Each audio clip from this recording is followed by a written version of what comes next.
And welcome to the Bears Halftime Quick Recipe Show, live from the Sanctuary of Satisfaction. I'm TD, and this is TD's Brew and Barbecue. Cheers, we made it to Sunday, but I'm gonna show you guys one of the newest and best party appetizer slash finger foods, the TD's Brew and Barbecue Alien Egg. We turn everything up to an 11. The game is tied, very poor clock management.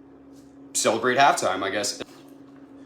This is the Hatch green chili. We're just gonna peel off all of the skin and split it open top to the tip. A slice of cream cheese, the chest burster, piece of Campfire candy. I'm just gonna take the pulled pork and make sure it's cold because all that fat and everything is there. It's gonna hold it together where you can make it into a piece to fit in this green chili. Then start wrapping your green chili around our filling of bacon. Evan Williams, is that the whiskey? Toothpick lives matter. I don't use toothpicks to stretch it out. Just go all the way and booyah.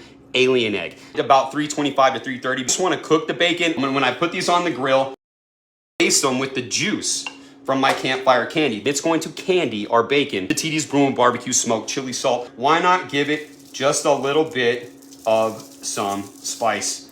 Here we go. You can see here. The alien egg, once you bite into it, that alien is gonna hatch and you're gonna get that chest burster, AKA the Campfire candy. Boom. It's not about the size of the popper. It's all about how the flavor hits your mouth, right? And it really sucks to watch Mariota. Once a duck, always a duck. Happy with Fields. We will come back and we will win this game. The Falcons, they just choke. They choke. That's all they do now. Get over the Texas Twinkie. Get over the popper. Move along. The TD's Brew and Barbecue Alien Egg. Don't forget, there is an alien inside there. Brian Urlacher, the aliens. Bear down. Bear down.